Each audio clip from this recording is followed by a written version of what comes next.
You ready to do it? Let's do it. All right. Yeah. We are recording. Okay. So 5, 4, 3, 2, and 1. All right, folks, welcome back to the Trauma Therapist Podcast. I am very excited to have back Brad Kammer. Brad, welcome. Thank you so much, guys. So happy to be back with you. All right, man. So Brad, who joined me back on episode 365 of the podcast, is a licensed marriage and family therapist and licensed professional clinical counselor in California. He's trained under and taught with Dr. Peter Levine, the creator of Somatic Experiencing, and Brad is a certified Somatic Experiencing Practitioner for over more than 20 years. He's also a trainer and consultant for the SEP Training Program, as well as presenter on Somatic Experiencing. In addition, Brad is currently the training director and senior trainer of the NARM Training Institute, the neuroaffective relational model, which focuses on adverse childhood experiences and complex PTSD.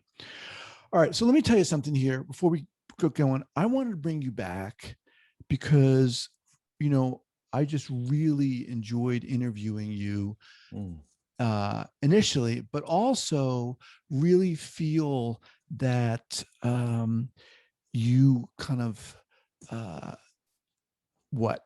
you're emblematic of what I hope this podcast is about. I mean, obviously you're super smart, you're empathic, you're focused on the human being of what's going on within the context of trauma. And it was very inspiring to me. So I'm like, let's bring this dude back. Appreciate it. Oh, it touches me. Yeah, it touches me to hear. And I just enjoyed our connection and getting to know your work too. And I just continue to be a huge fan of what you're doing. And it's part of my mission too, is to do service, to bring this trauma-informed work out into the world. And so I think we're on the same path here, and I'm happy to be with you again. Awesome. Appreciate it. Now, I wanted to bring you back and see if we could focus in on kind of get more specific, which I don't do a lot on this podcast. I really kind of save that for my masterclass video interview series, but I wanted to do that with you because I feel obviously you have a lot to share. So let me kind of put the ball in your court. How would you like to do this? Well, I can start with the story about myself. If that would be a good place to start. Always great. Yep. Yeah. So I tell the story in my classes, and it's a little embarrassing, but it feels very useful to share. This is not so long ago, probably maybe 8 years ago now. I was at a training in the Bay Area, a somatic experiencing training, and it was a beautiful place in Tiburon, right on the shores of the bay. And for the breaks, I would walk down and just by myself have some quiet time where there's like these big boulders where the water would kind of crash into the coastline there. Now, hang on, were you a student or a teacher? I was actually a teacher. Okay. Yeah, I was one of the training assistants for this training. Okay. So I'm immersed in a 4-day deep dive into trauma and into the body. So I'm walking on these rocks in a very kind of mindful, very open state. And about 10 yards ahead of me, I see, like on the boulders ahead of me, I see all of these hermit crabs, these little tiny hermit crabs. They're all running around. And I notice that every time I take a step, the hermit crabs dive into the water, like the one's closest to me.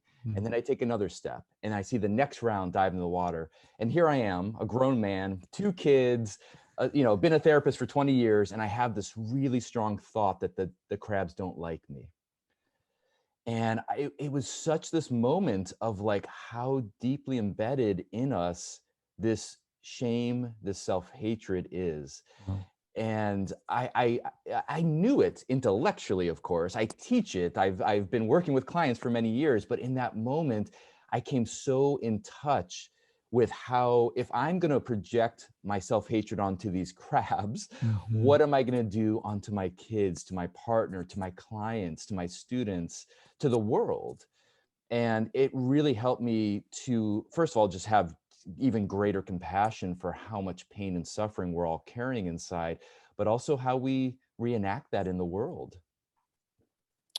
Yeah. First of all, thank you for sharing that. And when you start off by saying it's embarrassing, I mean, I immediately thought to myself, I get it, and I have shared stuff on here. It's hard, but I think what you're saying is really profound in the sense it's can be easy, I think, to intellectualize all this trauma work and knowledge, right? And how the neurobiology of it. Yeah, But what you're saying really brings the importance of being self-aware and being able to bring that into the work you're doing with other people. exactly. Not always hard, not always easy. Not easy at all. I mean, we'll get more into this, but about the relational aspects of this work is so profound and so difficult, really. I mean, we have chosen a very difficult profession. I mean, for some people, it looks like we're just sitting there, in front of someone for an hour, or in front of the screen for an hour nowadays.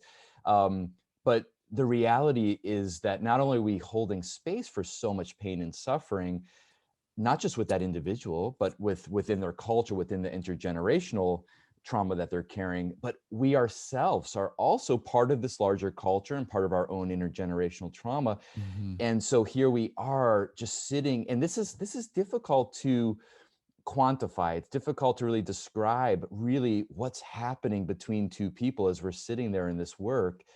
And again, I think it's the magic of it. I think it's the power of it. And I think it's also just the enormity of the suffering that we're holding with our clients and with ourselves. So you said you know that shame that you had walking on the boulders, um, and you wanted to be more aware of that. What does that mean? Okay, so how do you use that? How did you use that?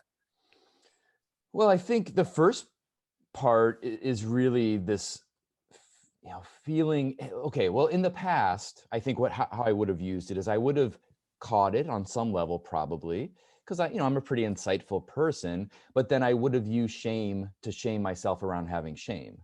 And then I would have shamed myself for shaming myself for having shame. And then next thing I know, I'm a ball of tension and anxiety and depression and rigid and all that stuff, because that's where that leads. That leads to Mm-hmm. us really having to contract and shut down and protect ourselves. And so I think what I've been developing in my own work, my own process, is really catching that and having a new relationship to it, and understanding the survival function of Mm-hmm. why, as a child, as a very young child, probably even before I fully was on this planet, shutting down and shaming myself was a survival function. And now it may no longer be useful. It isn't useful for the most part for anymore as an adult, but that I also like to have it in my back pocket, because there are times that actually the enormity of what I'm dealing with, it is nice to have these old survival strategies when and if I need them. Mm-hmm. Yeah, I mean, just even hearing you talk about it in that way feels like it's being unpacked, right? And air is being allowed to access it, and the light of awareness is being shown on that. And I think people could imagine how that could be useful, just being able to relate that in some part, right? Relate that story in some part to someone sitting across from you. And also, like you said, just using that to understand the enormity Yeah. of the pain that people are going through. We're Yeah, all going through exactly. to different degrees. Yeah, so a few words that, as we were talking about this, in answer to your question, like what did I do with it, or how do I relate to it? There's words that pop into my mind. Curiosity. I think I always was a pretty curious person, but in our culture, curiosity killed the cat, right? So curiosity is not something that is really fostered very well. We need to know things. We need to orient through knowledge, not through openness and curiosity and inquiry. So developing a greater sense of curiosity is one of my answers to like how I related to it. Another one is humility. I mean, being able to, hey, I'm a person too. I Mm-hmm. feel shame. I feel embarrassment. I make mistakes. I have vulnerability. In my younger life, using strategies to try to avoid vulnerability, to avoid the feelings that felt too big for me to tolerate when I was a child. Which then leads me to another one that we talk a lot in the NARM work about heartfulness. And we talk about how developmental trauma is about heartbreak, and it's about how we have to start disconnecting from our hearts. And this has been really hard work for me, because it's easy for me to go intellectually, and Right. it's actually it's pretty easy for me to go into my body too, which is interesting. but to go into my heart has been a very scary place. Be more specific. What do you mean by when you say go into your heart? Well, I think, feeling the humility, feeling the vulnerability, feeling the grief, feeling the grief that for myself, the grief for my lineage, the grief for our culture, for our world.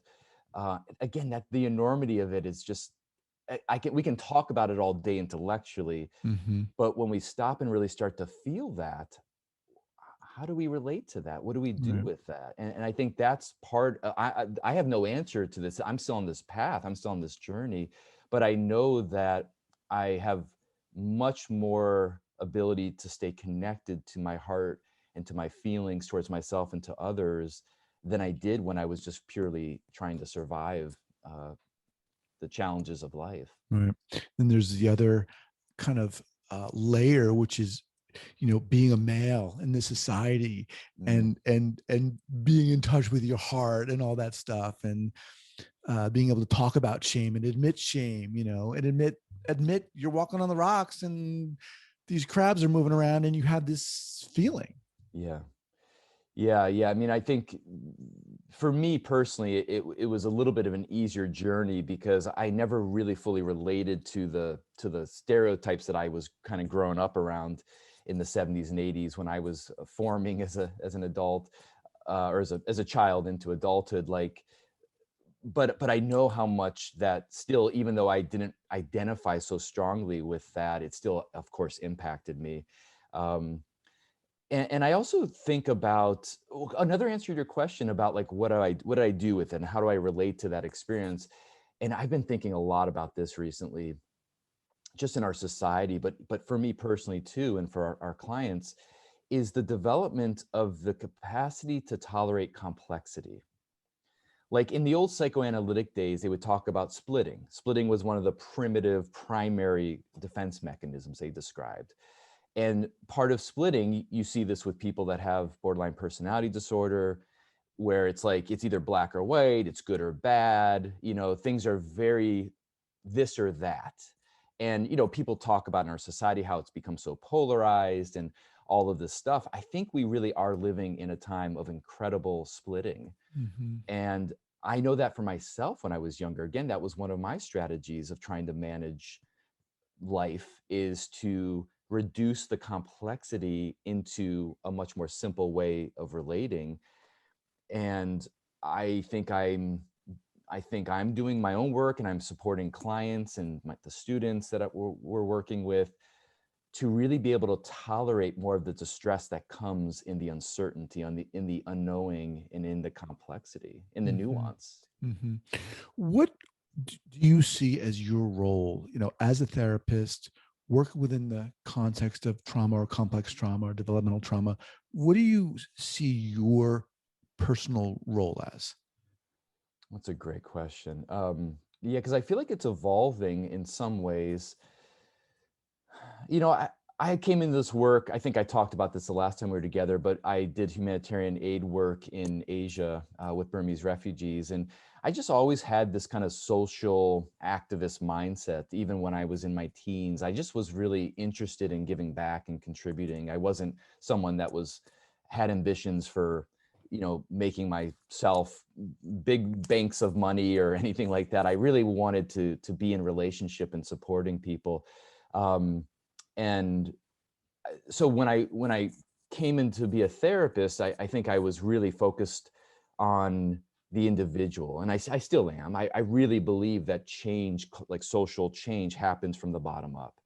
I don't think you can legislate people to care about each other. I just don't think it happens like that. I think it has to happen from individuals shifting in their relationships to their partners, to their kids, to their communities, and that's how change happens. So I've really been interested in supporting kind of that post-traumatic growth process in individuals. But recently, as I've moved more into leadership in the NARM Training Institute, um, I'm really interested in building a community. I think it's similar to the work you're doing in some ways, a community where, like in the old days when psychoanalysis was first kind of coming up, they had all these institutes. And the institutes did a number of things, like the New York Institute of Psychoanalysis in the 40s and 50s. And one of the things it did is it would do like, trainings and presentations and stuff, but it also had a community aspect where people came together to support each other, to be in community, because in this work, you're on an island when you're working individually with people, really complex clients with a lot of trauma, and having that community feels so important for me. And, in the United States, with our cultural challenges and the religious, people are not as kind of built into religion anymore. People are often very disconnected from their family of origins. A lot of people don't have, great connections to their own families. I've been very kind of involved in creating a professional community that's a home for us that work with complex trauma, where we can do the training, we can learn, and we can also support each other and mentor each other in ways that I think has been lost, just in at least in the United States. Right. Yeah, that's awesome. The the level of work that you're doing and have done on yourself, the amount of self-awareness, was that there from the get-go? You talked about when you were younger, you didn't really Yeah. fall into the natural stereotypes of what it means to be a male or whatever, but was that always there, that perception, in a sense, that Yes. insight? Yeah, well, I'm not saying it was accurate insight, but yeah, I always I remember, looking up at the stars with my friends, and they were talking about other things, and I would start talking about the cosmos and stuff, and why do we exist? I was just really, they called me a deep thinker. That was what people would call me, and sometimes people would call me dark, even, or this was before the emo days. I'm sure I would have probably been called emo. But I wasn't really dark. I really love life experience. And so I don't really care if it's considered dark or light. The full experience is what I'm really interested in. Which then it did help me gravitate to depth oriented models. I got interested in, first I was interested more in spirituality, I guess. And then I got interested in more like Jungian, but I was interested from the very beginning in somatic oriented approaches, which I believe is also depth. It's just a different kind of depth. So it did come pretty naturally to me, which I think has helped me a lot in my work, because I'm really not afraid of going places internally. I have fears around going places externally much more than I do internally. But yeah. Interesting. All right, let's kind of shift gears a little. Everything we've been talking about thus far is really, really interesting to me. Can we shine that light onto an experience you had working with someone else? Yes. Yeah. Well, I think maybe the bridge that we'll get there is, there's one other piece that I was thinking about with this depth psychology and the depth orientation, is that I think that we're living, part of that splitting is the fragmentation in ourselves and in our society. And it really is just a form of objectification. We are objectifying ourselves, and then often we're seeing the world and treating the world and others in the world through objectification. And so I think a lot about the work of NARM being a model for intersubjectivity. It's like, how do we turn object into subject? Both supporting our clients to more feel their humanity, their heart inside of themselves, and also us as the helping professional working with them. So I think that's a nice bridge then to kind of talking about, maybe a few specific examples, because what is so gratifying and such an honor is to watch people. Sometimes they use different language, but like, I know when I experienced it, it was like a certain kind of growing up that happened, a certain kind of like three-dimensional, where I really started to feel more of my humanity, feel more of my vitality, my aliveness, and the patterns of being more stuck in what we call a NARM child consciousness, more of these kind of adaptive survival strategies start to shift, and we start to feel more of our authentic aliveness. And so I think of so many different clients that I've experienced, but there was one comes to mind, because as I was preparing to meet you this morning, I saw there's a woman who I worked with who was a student in one of our trainings, and she right now, presently in the moment, is in another country having an amazing adventure. And I saw some pictures of her trip on Facebook. And I was thinking about this session that I did with her. This was probably about 2 years ago now. So 3 years before, so 5 years ago now, she was in a horrific accident, motor vehicle accident, where someone killed themselves by stepping out in front of a 4-lane highway. Mm. And she, unfortunately, tragically happened to be the person that hit this person. And luckily she was a therapist. And so she had a lot of support. She had done all kinds of different therapies over the last few years to help her. And she was able to sleep at night again. She was able to really make some somatic kind of, what we might call self-regulation. She was able to calm her nervous system enough that she could kind of be back in her life. But she never found the will to live. She hadn't found that yet. She hadn't found her capacity to come back into life. And one of the challenges of working with these shock trauma, like this was a horrible shock trauma for her, is that it also comes in this larger context of relational trauma, both in the moment in these experiences, but also what it trips up from our past. And so we did this just incredible, beautiful, moving session where for the first time in 3 years or since this accident, she found the will to live again. She found her own humanity, where she was able to shift her perception on this experience that helped her to really come back into herself. Mm. And really start to feel herself as this subject, as a person that has the aliveness. And as she felt this increasing sense of aliveness, she also had an increasing capacity to tolerate the grief and the rage Wow. that, that hadn't So I been. was going to say, it sounds like from what you were saying, she was able to go through the machinations of living, but she didn't have like a purpose, or you have the will to live is what you said. I think you said. Yeah. This is interesting territory because it's taking us into territory that's always a little careful. I feel a little careful to talk about because we don't want to appropriate language from other traditions or cultures, but it really feels like a soul retrieval.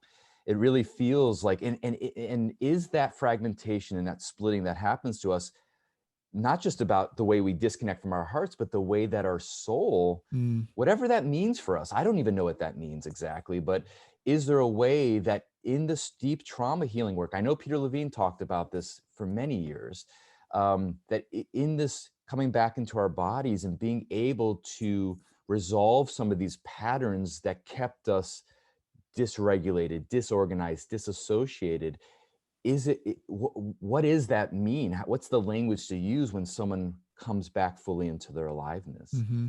So as her therapist, what was going on for you such that you were able to be there as a guide in a sense through this process? It sounds like there's a big shift that happened. Yeah. Well, I think, Were you cognizant of it? Were you like, I got to bring it, it's got to be page 22 of Peter's book. That's going to work. Yeah. No. I mean, I think, the work I was doing with her was the neuroaffective relation model, the NARM work. And it really starts with an invitation for what her intention or what a client's intention is, what their deep desire is.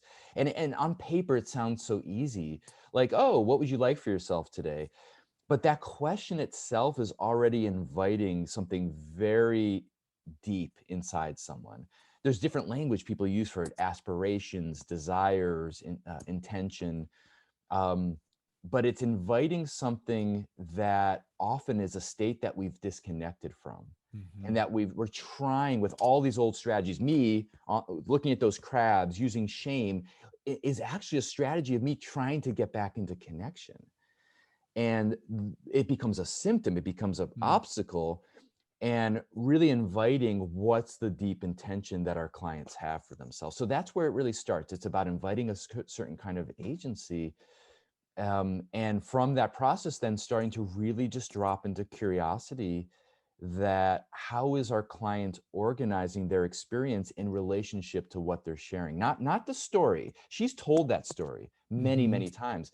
And in fact, sometimes when these patterns shift internally, the stories change because the story itself sometimes actually keeps the trauma stuck. And so it's really interesting when we're just inviting this deep, radical curiosity and invitation to explore both inside of her, but also me, because I'm there part of the process with her too. I mean, that's what I'm doing internally. I'm doing active self-inquiry internally. Then we're starting to really feel into the obstacles that are in the client's way of what they most want for themselves. And as we start to feel those obstacles, we can start to shine the light on how clients are relating to those obstacles, how they're relating, the way that we shame ourselves and sabotage ourselves. I mean, we sabotage the things we most want in our lives all the time. And then that becomes about really supporting someone to start to have a new relationship to their internal experience, which then, like I mentioned, often shifts how they view and relate to the external situations as well. Right. Powerful. Wow. I love that. The deep, radical curiosity. All right. So, with the interest of time here, um, you have a podcast, of course you do, Transforming Trauma. Yes. Awesome. Tell us about that. Well, first of all, inspired by you, by the way. Appreciate that. Yeah. And it really started off as we have so many incredible people that are coming through the NARM trainings. And I do a lot of consultations for the participants in our training. And I would sit there listening to the work they're doing. And I just was so inspired, similar to when I listened to your podcast.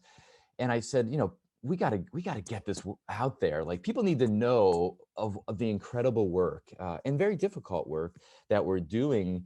And I'm also I'm a huge fan in psychoeducation. I believe that it's part of helping all of us to relate to life experience differently. And I don't want to keep this behind closed doors like psychology or, science often has in the past.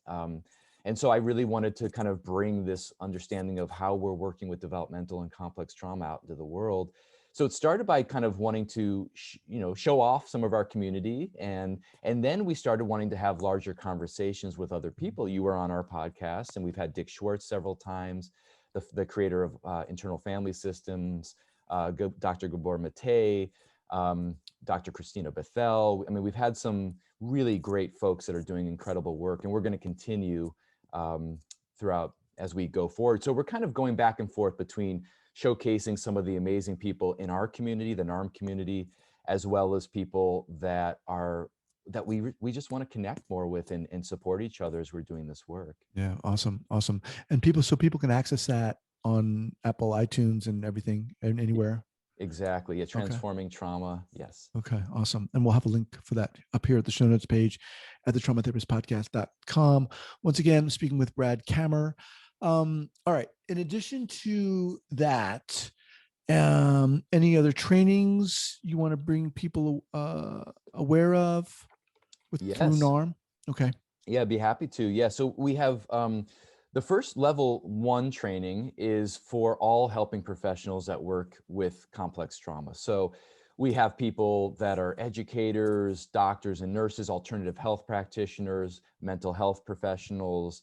We have in our training right now, we have a volleyball coach that is also a teacher who works with high school girls that have very high ACEs scores. And so she wanted to get some trauma-informed understanding about how to support these adolescent girls in coming into adulthood. And so we have, again, just such interesting people that work in prison, corrections, and all sorts of things.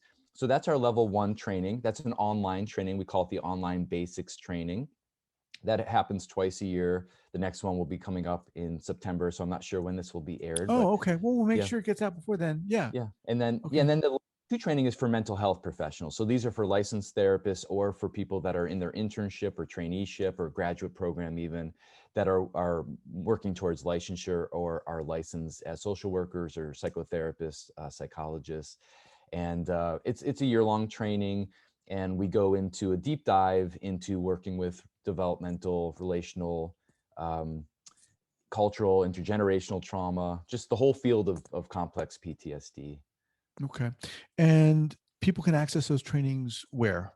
Yeah, narmtraining.com. Okay. But before we go, so what attracted you to NARM such that you're one of the main dudes?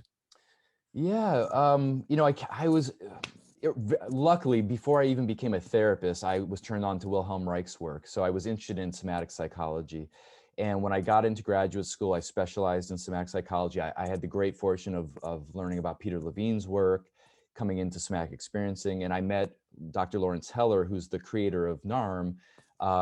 He was one of the somatic experiencing teachers. He was my somatic experiencing teacher, and he became a mentor of mine. And he always was interested in working with relational and attachment trauma. And when I first met him in 2000, he said he was working on this book. It took him about 10 or 12 years to finally publish the book, but it came out, I think in 2012, called Healing Developmental Trauma. And when that book came out, he decided to create his own model for working specifically with developmental trauma. Mm-hmm. Somatic experiencing works with all sorts of forms of trauma, including developmental trauma, but this was a specific training just to work with the complexity of developmental trauma. And so I started, reconnecting with him for his new trainings that he was creating, and then soon became a teacher. And I just have always been drawn to the relational aspect. I think because it's my legacy Mm-hmm. of trauma, my intergenerational and cultural wounding, and how that played out in my attachment and my family system. And it just always felt very aligned for me. And I never found a model that worked with attachment that felt like somatically aligned. I liked a lot of the different models out there, and there's some great ones, but I really was looking for something deeply embodied. And because Larry has been a somatic oriented therapist for nearly 50 years, he integrated somatic experiencing and other somatic oriented models into the model that he ended up creating. Awesome. All right, Brad, as we kind of wind down here, what's the best way for people to contact you? You can go to I have my own personal website, which is body-mind psychotherapy.com. And that people can also write me at Brad Kammer at oh God, now I'm spacing my email, body-mindtherapy.com. Okay.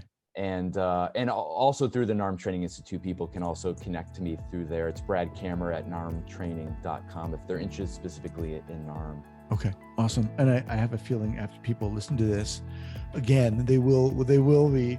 Awesome, man. Love having you on here. Love talking to you. And you're just so inspiring, man. It's awesome. Yeah, well, you too. And I look forward to having you back on our podcast and one of these days getting together in person and just hanging out a little bit more. So thanks again for all that you're doing. I really appreciate it. All right, man. Take care. Okay.